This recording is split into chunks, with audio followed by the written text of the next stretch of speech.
한 가지 최근에 있었던 일인데 이래가 저한테 이런 말을 한 적이 있어요. 아빠, 나 예수님 맞다? 라는 거예요. 그래서 얘가 예수님을? 그래서 아빠의 모습을 통해서 예수님을 본 건가? 그래서 물어봤어요. 이래야 아빠 통해서 예수님을 본 거니? 아니래요. 진짜 예수님을 봤대요. 그래서 이래 혹시 꿈꿨니? 하니까 아니래요. 예수님을 봤대요. 그래서 예수님을 어디서 봤니? 하니까 아빠 방에서 봤는데? 이러는 거예요. 그러니까 아빠 방이라는 건 여기 새가족부실을 말하는 거예요. 거기서 예수님을 봤다는 거예요. 그래서 어떻게 된 거지? 했었는데 새가족부실에 들어있던 이 그림 아시나요? 그죠? 네, 아이들은 천진난만하죠? 네, 이 사진을 보고서 나 예수님 봤어! 라고 말을 했던 거예요. 그리고 이번 주 화요일인가 이래랑 같이 이제 여기에서 이제 일을 한 적이 있는데 이래가 이 사진을 뚜렷이 이렇게 보고 있다 보니까 또 질문을 하는 거죠. 아빠, 왜 예수님은 웃고 있는 거야? 라고 질문을 하는 거예요. 그러니까 어른들이 생각하지 못할 걸 아이들은요 순수하게 질문을 해요. 그래서 왜 웃고 있는 거에서 이래야 생각을 하다가 예수님이 우리 이래를 보면 너무나 예뻐서 웃고 계신 거야 라고 대답을 했어요. 이번 주 화요일에 있던 일이에요 이게. 그런 생각을 했어요. 세미나를 준비하면서도 곰곰이 생각해 보니까 과연 예수님께서 정말로 우리 성지교회를 보시면서 이 비전 다시 한번 보여드릴게요. 엄청 행복하게 웃고 계시지 않아요? 그래. 그 의미를 두고서 걸어놓으신 거죠? 그렇죠. 저는 이래가 이걸 말하기 전까지는 매일같이 왔다 갔다 하지만 잘 몰랐어요 사실은. 몰랐어요. 이래가 말해서 안 거거든요 이것도. 근데 생각해봤어요. 하나님께서 예수님께서 우리 성지교회를 오시면서 과연 이렇게 행복하게 웃으면서 기뻐하실까라는 거예요. 과연 그러실 것 같습니까? 예수님은 제가 누누이 말씀드리는 게 있어요. 예수님은 인격적인 분이시고요. 예수님은 지금 부활하셨어요. 그래서 사람의 눈에 보이는 부활의 옷을 입고 계십니다. 지금 영적으로 계시는 분이 아니라 부활의 육신에 입고 하나님의 보좌 우편에 앉아 계신 분이에요. 그 예수님은 인격적인 분이셔서요 아마 이런 어떠한 표정을 짓는 분일 거라는 거예요. 근데 예수님도요 항상 웃고 계시는 건 아니에요.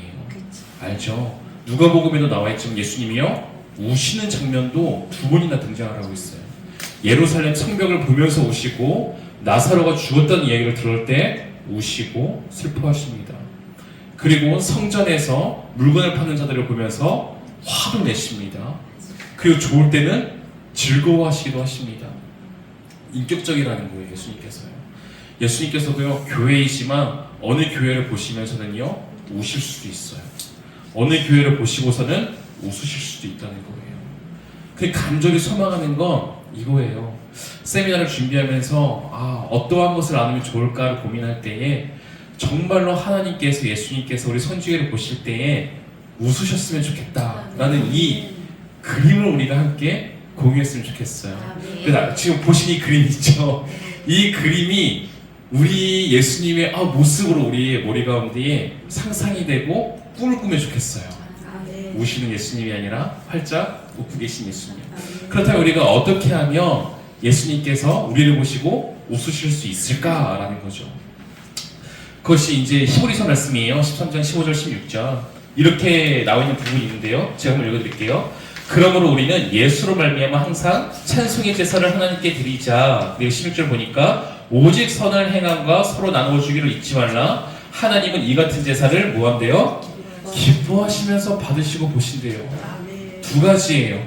첫 번째는 예수님 때문에 기뻐하며 우리가 찬양을 하고 예배할 때에 그 모습을 보시면서 예수님은요 활짝 기뻐하신다는 거예요.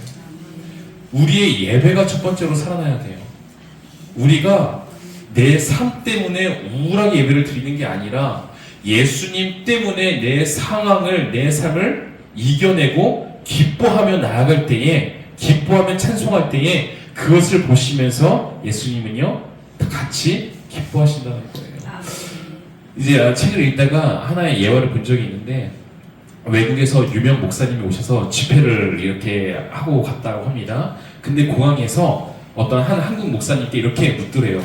왜 이렇게 한국인 성도들은 울상입니까? 예배드릴 때 왜 다 울고만 있고 왜 기뻐하지 않습니까? 하니까 이렇게 말했대요. 아, 예수 그리스도의 죽으심을 묵상하느라 다 그렇게 우는 겁니다. 그때 그 부흥 강사가 이렇게 말했다고 합니다. 예수님은 죽음을 이기시고 부활하셨는데 왜 기뻐하지 않는 겁니까? 라고 물었대요. 우리 대한민국 우리 국민의 특성인 것 같아요. 한이 많은 편이죠. 뭐가 그렇게 한이 많은지. 저도 기쁜 찬양보다요, 오후 예배 찬양을 보시면 알겠지만 저도 슬프고 막 이런 찬양을 좋아해요. 왜 제게도 한이 있는지 모르겠지만 그런 것 같아요. 근데 우리가 어떤 상황 속에서 그 어려움을 이기시고 극복하신 그 예수 그리스도를 바라보면서요, 우리가 기뻐할 수 있으면 좋겠어요. 그 기뻐하는 자녀를 보면서 하나님도 기뻐하십니다. 그 두 번째로 이거예요. 선을 행함과 서로 나눠주기를 잊지 말라는 거예요. 다시 말해서 서로 간에 사랑하고 서로 간에 부족함과 연약함을요, 채워주라는 거예요. 그렇게 자녀들끼리 서로 사랑하며 채워줄 때 그것을 보시면서 예수님도요, 하하 기뻐하신다는 거예요. 이것을 묵상하면서 제가 제 일의 이야기를 보면서 이 말씀을 많이 묵상하게 되는 것 같아요. 말씀들을. 일의 이야기가 둘이서 지지고 막 조얼조얼거리면서 막 잘 지내요. 이렇게 잘 지내는 모습을 보면요, 아우, 애 한 명 더 낳고 싶은데 그런 생각이 들어요. 근데 체력이 부족해서 못 낳고 마음 같아서는 뭐 여러 명까지 낳고 싶다, 이렇게 너무 예쁜 거예요. 서로 잘 지내고, 형아 이거 먹을래? 챙겨주고, 이한이가 못하는 걸 형아가 이한아 내가 해줄까? 도와주고, 서로가 이렇게 챙겨주는 모습을 보면서 아우, 애 한 명 더 낳고 싶다 라는 생각이 드는 거죠. 우리도 마찬가지인 것 같다는 생각이 드는 거예요. 하나님께서의 공동체를 보실 때에 분명히 부흥케 하시는 것은, 영육간에 부흥케 하시는 것은 하나님의 역사거든요. 근데 어느 교회를 부흥케 하시는가 할 때에 내가 천하보다 사랑하다 느끼는 그 귀한 나의 자녀를 온전히 그 공동체 안에서 사랑으로 품어주고 연약함을 채워주는 공동체로 하나님께서 보내실 것 같다는 생각이 드는 거예요. 왜? 그것이 하나님의 기쁨이니까요. 서로 모일 때마다 지지고 볶고 내가 잘났네 네가 잘났네 싸우고 막 이러는 공동체라면 하나님께서 아유, 애 한 명 낳기 싫다라는 부모의 마음이 있지 않을까요? 그것처럼 그 공동체에는 나의 자녀를 보내고 싶지 않겠다 하시면서 슬퍼하실 것 같아요. 그래서 우리가 바라는 건 이 모습이라는 거죠. 서로가 서로를 챙겨주며 채워주며 사랑할 때에, 그럴 때 내 자녀를 그 공동체에, 우리가 한 공동체의 가족이라고 하잖아요. 성지 가족이라고 하잖아요. 그 가족의 구성원을 내가 다시 한 명 더 만들어줄게 라는 그런 마음을 가지시지 않을까라고 묵상이 되는 거예요. 그래서 이 시간 함께 나눌 것은요, 우리가 이러한 사랑의 교제를 나누는 공동체가 되었으면 좋겠습니다 라는 주제를 갖고서 이 시간에는 세미나를 진행하도록 하겠습니다. 우리가 사랑할 때 예수님은 기뻐하실 거예요. 사랑의 관계입니다. 교회에 사랑지수라는 게 있더라고요. 세미나를 주면 책들을 막 찾아봤어요. 하니까 우리 교회가 얼마나 서로 사랑하는지를 이제 실행적으로 보여주는 이 지수가 있대요. 이제 8가지로 그 목사님은 쓰고 있는데, 한번 우리 교회에는 이 사랑지수가 얼마 정도 되는지를 한번 생각하면서 보시기 바랍니다. 1번이에요. 교회의 공식적인 모임 외에 교인들이 서로 얼마나 많은 시간을 함께 보내고 있는가. 주일 예배 이런 거 말고요, 사적으로 주중에 얼마나 자주 보면서 연락하고 만나서 교제하는가예요. 네? 8번까지 다인데요. 다 잘 되고 있는 것 같아요? 예. 네, 아멘. 벌써 다 읽으셨어요? 예. 엄청 빨리 읽으시네요. 두 번째, 식사에 초대하거나 자주 만나서 차를 마시는가. 주중에 이렇게 차를 마시면서 사적으로 교제하는가. 세 번째, 서로를 칭찬하는데 얼마나 너그러운가. 비난하는 게 아니라 작은 거에도 아유 너무 감동이에요, 아유 이렇게 잘하세요, 칭찬하는가. 4번, 긴장을 교인들끼리 담갔는가, 이웃과 담갔는가. 이것도 되게 중요한 포인트라 하더라고요.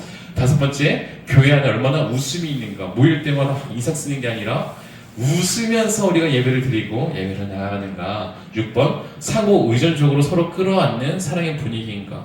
내게 어려움이 있으면 내 어려움을 말할 수 있는 지체가 있느냐는 거예요. 이건 사고 의식적이라는 거는 내 어려움을 말하고 기도 제목으로 내놓고 함께 기도할 수 있는 그런 지체들이 내 주변에 이렇게 있는가. 7번 결혼식과 장례식장에 잘 참여하는가.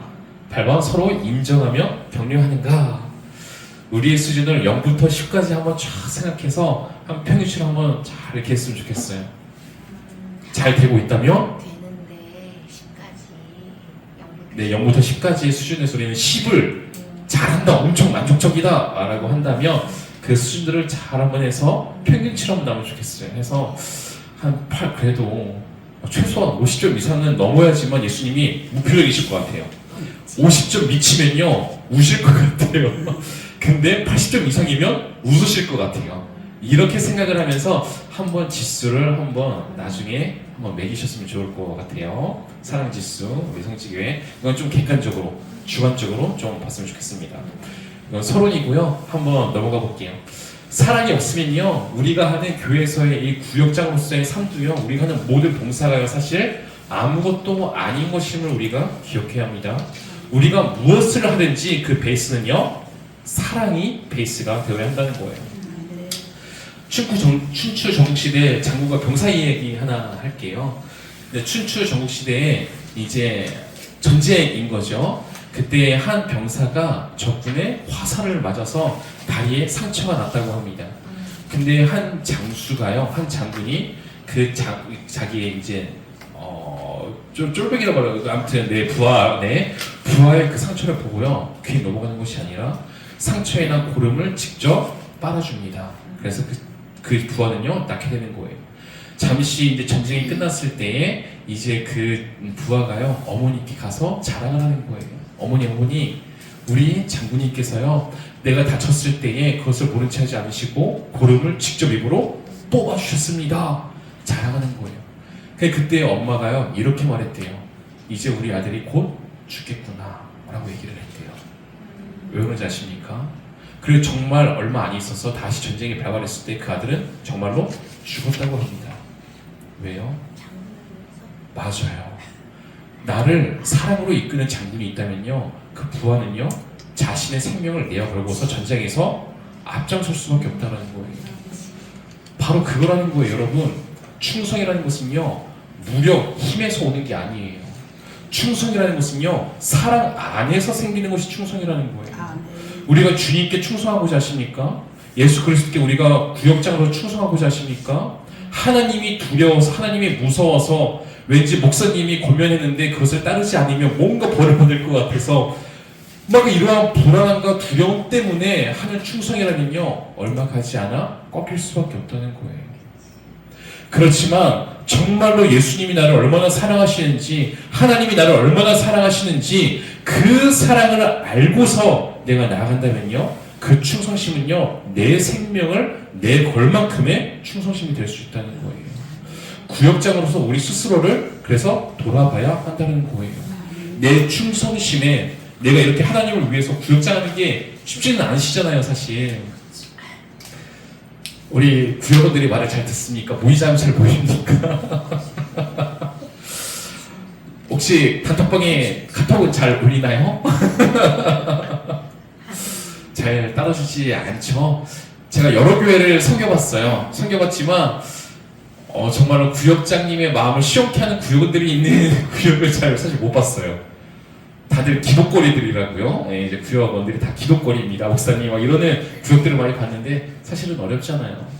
그럼에도 불구하고 우리가 어떻게 그 일들을 섬기냐고요. 가장 먼저 중요한 것은 예수 그리스도의 사랑을 알고 그 사랑을 받은 자로서 사랑 때문에 충성할 때의 일들을 끝까지 감당할 수 있다는 거예요. 그래서 예수님께서 베드로에게 자신을 부인했던 베드로에게 이제 그래서 갈릴리에 있는 그 베드로에게 오셔서 하신 말씀이 뭔지 아시죠? 조반을 구워주시면서 물고기를 구워주시면서 이걸 딱 하나 물으시잖아요. 네가 나를 사랑하냐? 한마디 물으시는 거예요. 왜요? 이제 베드로는요 복음을 위해서 살아가게 될 거거든요. 가장 중요한 건 뭐라는 거예요?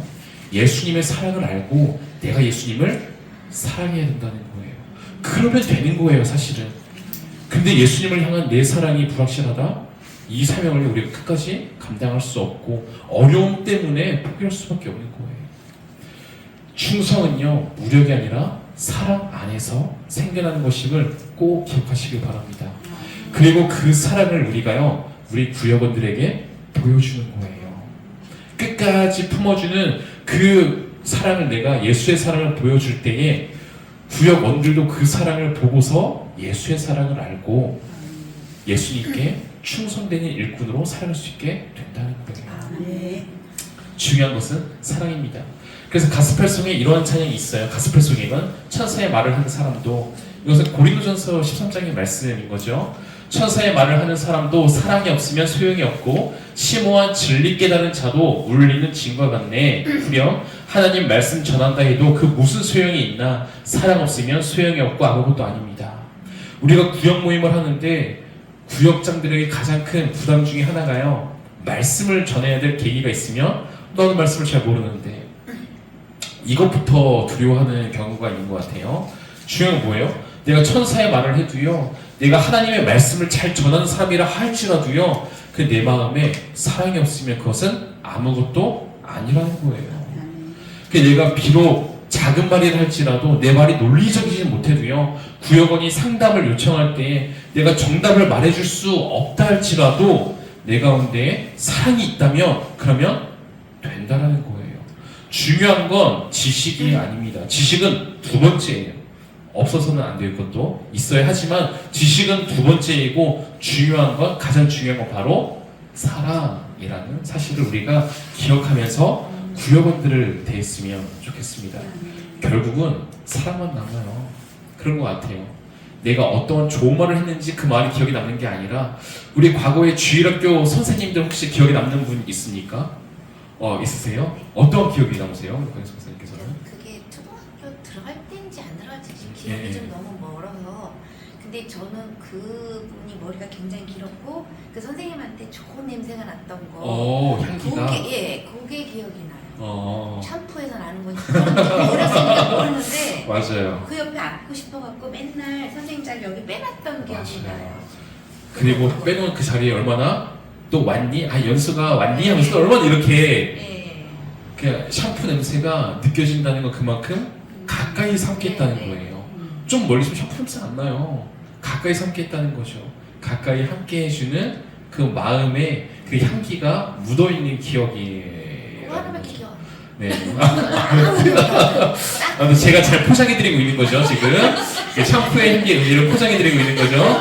네, 그런 거예요. 아무튼 그런 거예요. 말이 기억나진 않아요. 근데 그분이 나를 얼마나 사랑해주는지 그거는 기억에 남아요. 사랑은 기억에 남게 되었습니다. 그래서 사랑에는요, 이 세 가지가 있어요. 우리 잘 알고 있죠? 에로스, 남녀 간의 육적인 사랑이에요.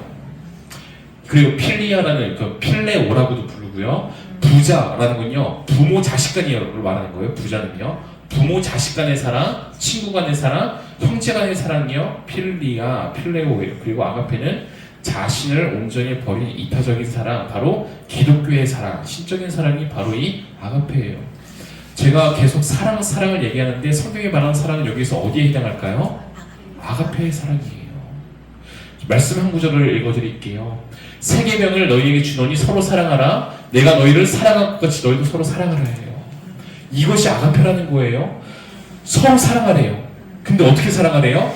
필레오의 사랑으로, 부모 간의 사랑으로, 형제 간의 사랑으로 사랑하라는 게 아니에요. 사실은 연인 간의 사랑으로 사랑하는 게 아니에요. 내가 너희를 사랑한 것 같이 그 아가페의 사랑으로 너희가 서로 사랑해라. 너무 어려운 사랑을 요구하는 거죠. 근데 지금 예수님께서 그걸 요구하고 계시는 거예요. 왜? 너희들이 그 사랑을 받았으니까. 살다 보면요, 필리오의 사랑을 경험하지 못한 사람도 많아요. 부모의 사랑을 알지 못하는 자식들이 많다는 거 아십니까? 많아요. 생각보다. 부모에게 사랑이 아니라 부모를 생각할 때에는 미움과 상처의 감정만이 있는 자녀들이 생각보다 많아요. 그래서 예를 많이 드시죠. 하나님을 아버지라 부르는데 나는 아버지를 아버지라 부른다면 싫습니다. 아버지에 대한 안 좋은 감정만 있기 때문에. 그런 사람들이 있어요. 근데 그런 사람조차 뭐예요? 연인 간에 어떤 사랑도 경험하지 못한 사람도 많이 있어요. 그렇지만 예수를 믿는 사람이라면 반드시 경험하는 한 가지 사랑이 있습니다. 그것이 바로 어떤 사랑이라는 거예요? 아가페의 사랑이라는 거예요. 내가 에로스의 사랑을 몰라도, 필로의 사랑을 몰라도 예수를 믿는 사람이라면 아가페의 사랑은 다 아는 거예요. 그런 사람들이 예수를 믿는 거예요. 성도예요. 성도가 사랑할 때는 내가 아는 사랑, 내가 받은 사랑, 내가 경험한 그 사랑으로 서로 사랑해라 라고 지금 예수님이 요청하고 계시는 것입니다. 바로 교회는요, 어렵지만, 이따가 어렵지만 그것을 또 나눌 거예요. 이따가 나누도록 하겠습니다. 어려운 거지만 우리가 지향해야 할 것은 양앞의 사랑이라는 것. 그래서 교회는요, 하나님의 사랑을요, 실천해야 할 것인 거예요. 내가 받은 사랑을 실천적으로 사랑하면서 나도 예수의 사랑을 더 알아가게 되는 거예요.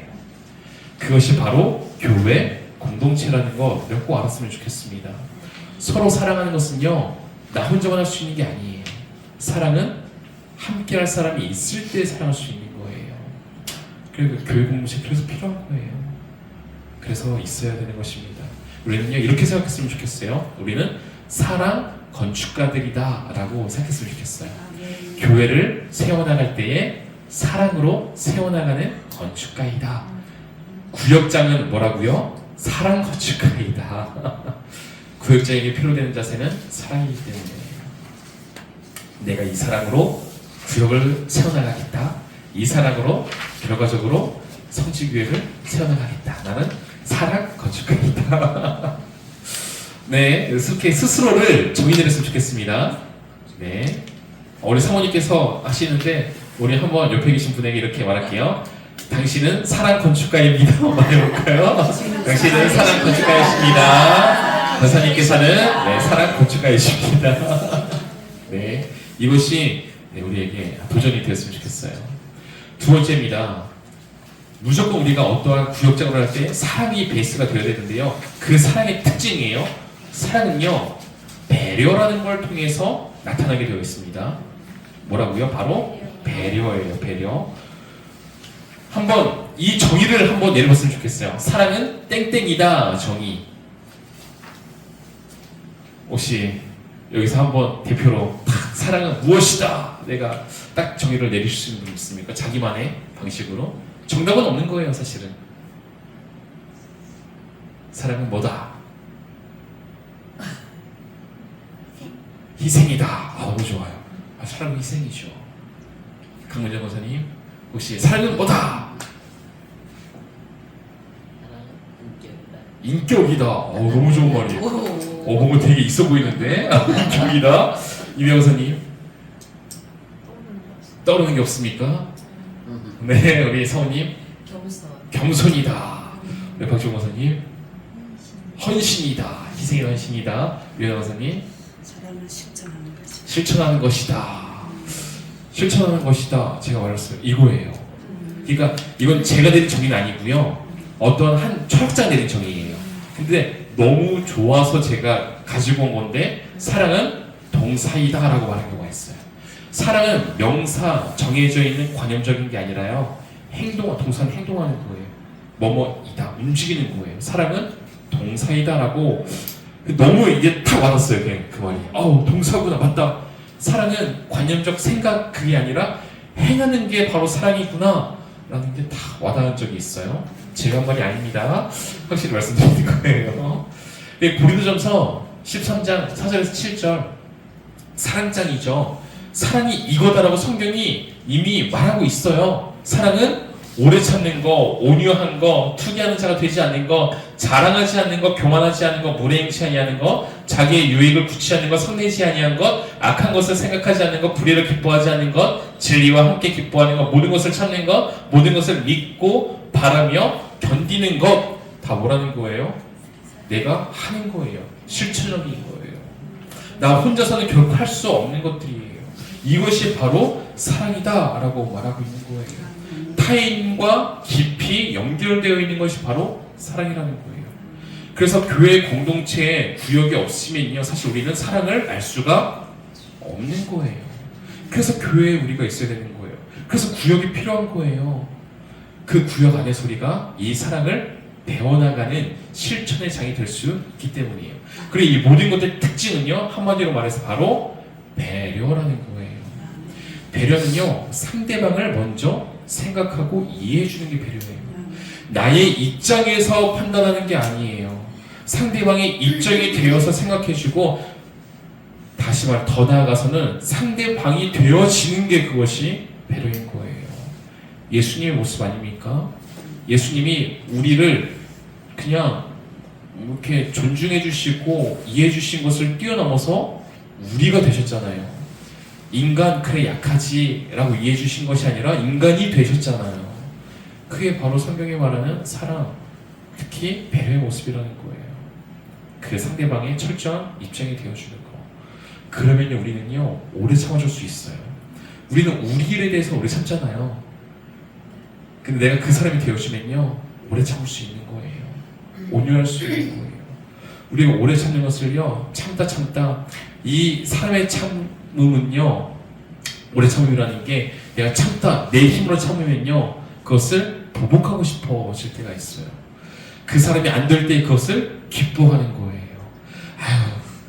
난 참았지만 저렇게 살다 저렇게 될 줄 알았다 내가 이렇게 생각하게 되시는 경우 있잖아요. 나는 참았지만 그래서 저렇게 될 줄 알았어. 뭐예요? 그렇게 생각하는 건요 꼬숩다는 거예요. 그건요 배려가 아니면 그건 사랑이 아니고 참음이 아니라는 거예요. 그렇게 될 때 내가 슬퍼하는가? 슬퍼한다면 그것은 내가 오래 참고 있다는 거예요. 완전히 그 사람의 입장이 되어주는 것, 그것이 바로 배려, 이것이 바로 사랑의 모습이라는 걸 우리가 기억했으면 좋겠습니다. 그래서 이 사랑이요 성장하는 단계가 있어요. 이것도 이제 찾아본 자료예요. 내가 어느 단계에 속하는지를 함께 보면 좋겠습니다. 이 사랑의 단계, 1단계 사랑을 그냥 받는 단계, 이것이 유아기적인 신앙이에요. 그냥 받기에 급한 거죠. 우리 애들은 사랑을 할 줄 모르죠. 받는 거죠. 사랑 주세요, 사랑 주세요. 1단계. 2단계 자기를 사랑하는 사람만, 나랑 입맛이 맞는 사람만 사랑하는 것. 이것은요 세상 사람들이에요. 세상 사람들도요 자기를 잘해주고 뜻이 맞는 사람은요 사랑하면서 살아요. 세상에 사랑이 없는 게 아닙니다. 세상도 사랑이 있습니다. 하나님의 형상이 있기 때문에 사랑이 있어요. 3단계입니다. 자기를 사랑하지 않는 사람, 자신을 조금 무시하는 것처럼 느껴지는 사람이에요. 그런 사람까지도 사랑하는 건 이제 인격자의 단계예요. 3단계, 4단계 나에게 해코지를 하고 나에게 조금은 비난을 하는 그러한 사람, 나를 해롭게 하는 사람, 나에게 다시 말해서 상처를 주는 사람이에요. 말이든지 행동이든지 상처를 주는 사람까지도 사랑하는 사람이요 성인입니다. 그리고 마지막 5단계 죄인을 위해 대신 죽음을 당하는 단계가 예수님은 못할 것 같아요. 예수님이니까 과연 내가 저를 위해서 내가 죽을 수 있을까? 어려울 것 같아요. 그건 그러니까 나는 몇 단계라는 거죠. 나는 몇 단계인가? 3단계부터 어렵다. 솔직히는 3단계부터 어렵지 않아요? 네, 근데 우리가요 그래서 이 교회가요 사랑의 단계를요 높일 수 있는 기회의 장이라고 우리는 생각을 해야 되는 거예요. 세상에서는요 2단계까지만 하면 돼요. 사실은 3단계요 자기를 사랑하지 않는 사람 사랑하는 거 세상은요 미련하단 말이에요.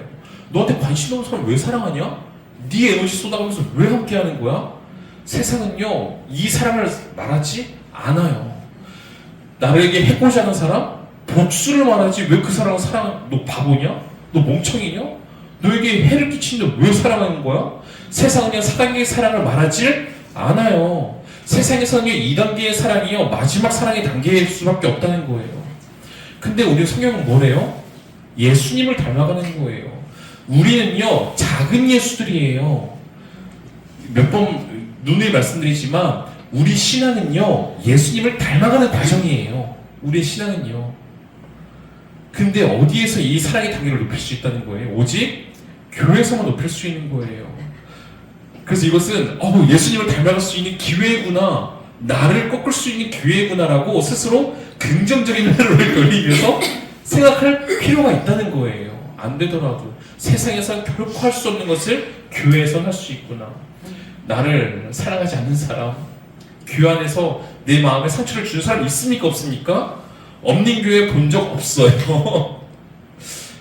제가 뭐 엄청 큰 교회에서 사역은 안 해봤지만 그래도 뭐 1000명 단위 교회, 500명 단위 교회, 300명 단위 교회 이렇게 해서 사역을 했지만 상처 없는 교회 하나도 없어요. 작은 교회라고 상처가 없을까요? 있어요. 우리 성지교회라고 있을까요? 없을까요? 있어요. 없으면 사실 말도 안 되는 거예요. 네. 있는 게 당연한 거예요. 우리 구역 안에 있을까요? 없을까요? 있을 수 있어요. 우리 구역 안에도요. 근데 우리가 그걸 바라볼 때 이게 아니라 어떻게 하면 좋아? 목사님한테 바꿔달라 할까봐 막 이렇게 생각하는 게 아니라 내 사랑의 단계를 높일 수 있는 자리구나. 내가 예수님을 닮아갈 수 있는 자리구나. 우리의 신앙의 최종 목적지는 뭐라고요? 작은 예수가 되는 게 최종 목적지이기 때문이에요. 찌르면 예수 나오고 찌르면 예수 나오는 거예요. 찌르면 예수 그것을 소망하는 거예요.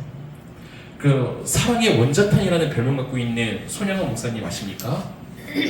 사랑의 원자탄. 그 목사님의 일화 아시죠? 이제 북한에서 이제 사회주의 이제 사고를 교육받은 사람이 내려왔을 때에 이 손양원 목사님의 두 아들을 어떻게 하죠? 총으로 쏴 죽여요. 근데 그 중에 자신의 첫째 아들을 죽인 그 청년을 손양원 목사님이 어떻게 하십니까? 맞아요. 양자로 삼아드려요. 그게 어떻게 가능해요? 안 되는 거예요. 손양원 목사님의 바로 양자로 삼았을 거예요? 아니에요. 손양원 목사님의 일대기를 보면요, 아니었어요. 엄청나게 피 흘리면서 하나님 앞에서 무릎 꿇고 기도하면서 양자로 삼은 거예요.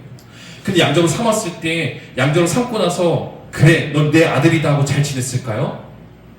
거기까지 잘 모르시죠? 일대기를 보면 그렇지 않았다고 나와 있어요.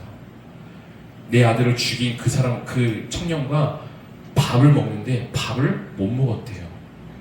밥상머리 앞에서 너무 그 청년이 뭐예요? 미우니까. 하나님의 마음을 주셔가지고 양자로 삼기는 삼았는데 용서하긴 했는데 밥상머리에서 그게 안 되더래요. 마주친 자에서 그게 안 되더래요.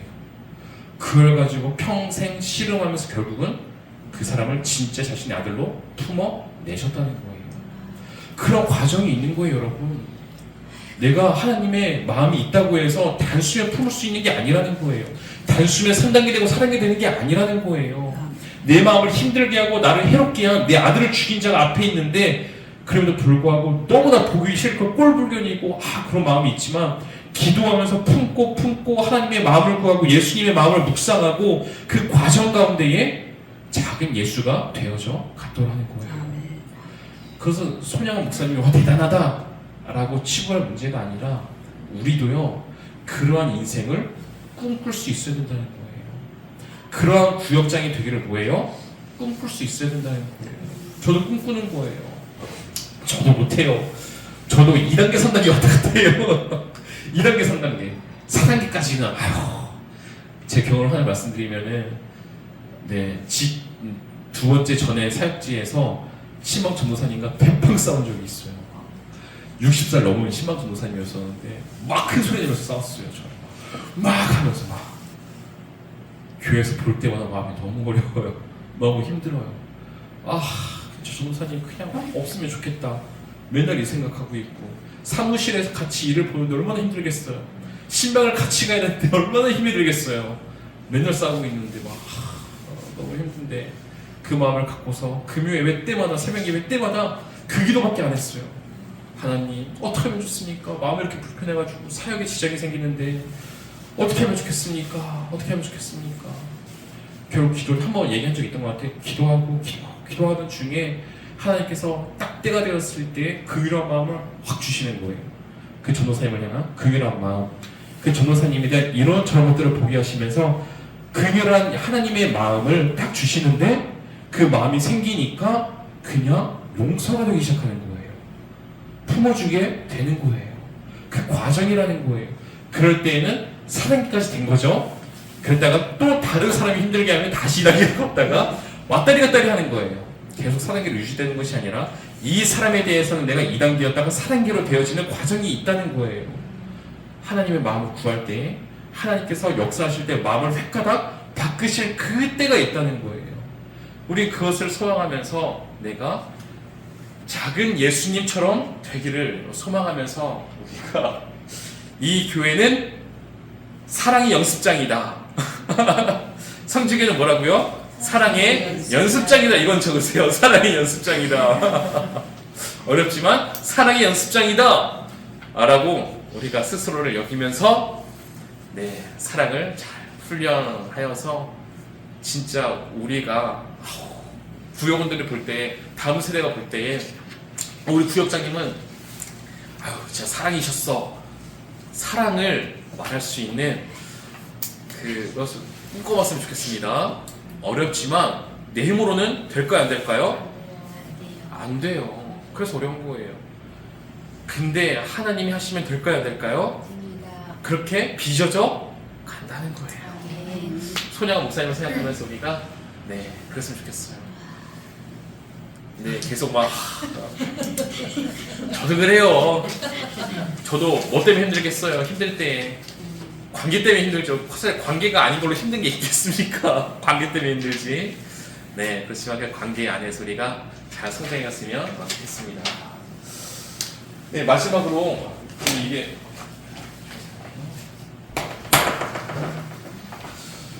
예화 하나만 딱 말씀드리고 마치도록 할게요. 예화 하나만. 이것도 확인해야 되는데 참 시간이 좀만 더 할애해 주세요.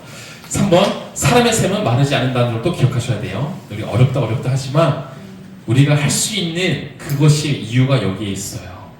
백두산 천지 같은 하나님의 사랑이 있기 때문에 우리가 아가페, 작은 예수의 사랑을 품을 수 있게 된다는 거예요. 3번, 백두산 천지 같은 하나님의 사랑. 백두산은 물이 마르지 않아요.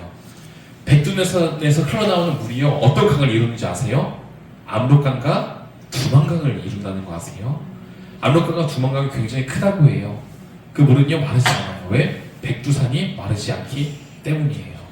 참 희한하죠? 물이 이렇게 비가 와서 물이 채워지는 거죠. 백두산에 계속 이렇게. 근데 물이 이렇게 마르지 않습니다. 하나님의 사랑이 이와 같다는 거예요. 하나님의 사랑은요 마르지 않고 우리에게도 흘러옵니다. 하나님의 사랑이 내 가운데 흘러오기 때문에 내가 작은 예수의 사랑을 보여줄 수 있게 된다는 거예요. 그 근원이 어디 있다는 거예요?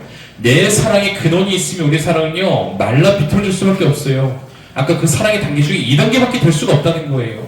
근데 근원이 풍성하신 충만하신 하나님의 사랑이 내 가운데 흘러넘치기 때문에 그 사랑 때문에 우리가 작은 예수를 지향할 수 있는 가능성이 열렸다는 거예요.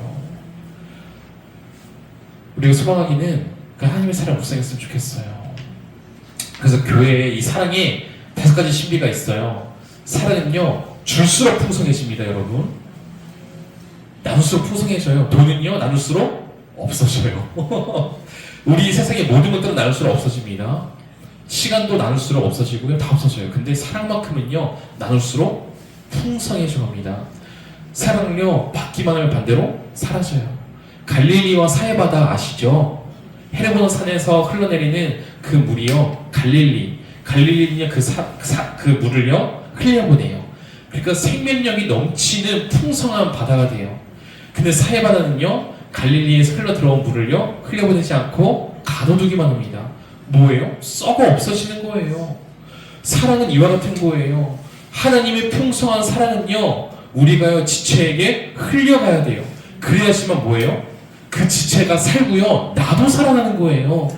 근데 하나님의 사랑은 분명히 내게 흘러오고 있는데 지금 이 순간에도 나에게만 가두고 있고 교회에서 미워하고 시기하고 질투하고 품어주지 못하고 오래 참아주지 못하고 사랑을 내 안에서 막고 있다면 그 사랑은요 사라지고 나 또한 누리지 못하게 된다는 거예요.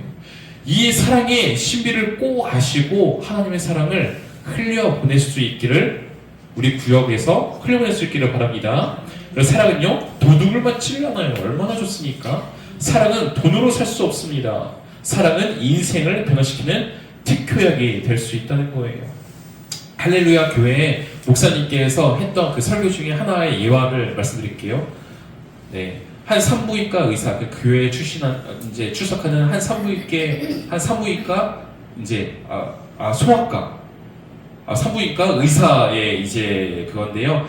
체중이 이제 저체중하든지 약하게 태어나는 애들이 있잖아요. 네. 미수가 네네. 제가 단어가 잘 생각이 안 나요. 그 미수가로 태어나는 그 인큐베이터 앞에 꼭 이 문구를 적어서 붙여놓은대요. 이 아기는 3시간마다 사랑을 받아야 한다 라고 적어놓은대요. 간호사들이 3시간마다 가서 너는 사랑받는 아이야, 너는 너를 사랑해, 이 말을 꼭 하게끔 한대요. 정말로 그러니까 그 아이들이요 건강히 태어나게 되어지는 그것이 있다 라고 이제 말하는 간증을 본 적이 있어요. 뭐예요? 사랑은요 우리가 표현하고 베풀어 줄 때요 인생들을 변화시키는 약이 될 수 있다는 걸 기억하세요. 우리가 다 사랑의 약사가 되는 거예요. 한 사람을 살려낼 수 있는 거예요. 어떻게? 사랑을 표현하고 사랑으로 품어줄 때 말입니다.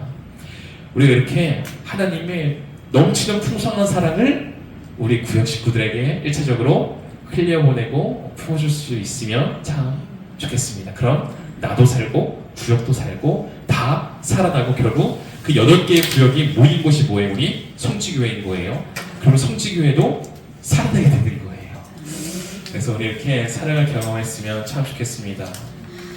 한 가지 예화를 마치고서 말씀드리고 마칠게요.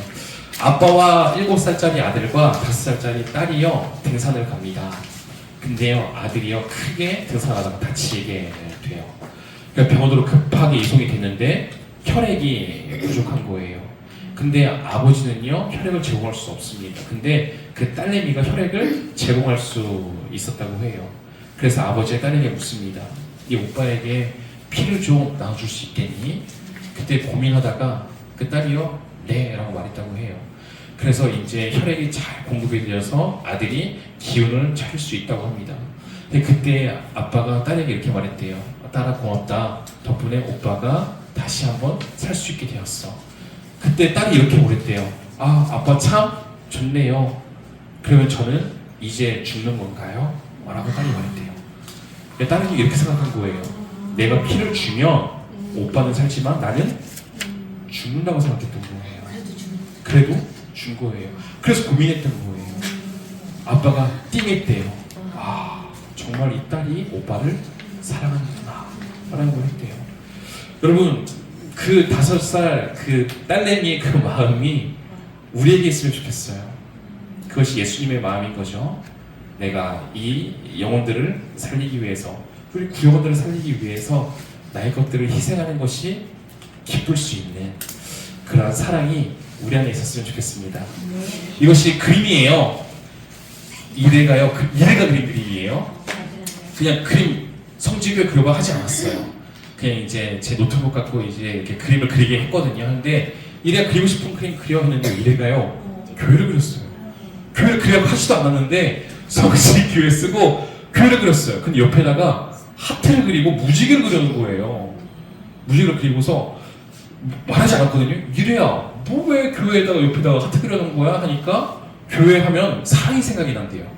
성지교회 하면 사랑이 생각난대요. 그러니까 이래가 표현을 안 해요. 사실 뭐 이한이는 조금 표현한 것 같지만 이래는 쑥스러워서 맨날 이렇게 하고 있어요. 근데도 뭐 수요예배 오고 금요예배 오고 주일예배 오고 교회 올 때마다 성도님들이 뭐예요?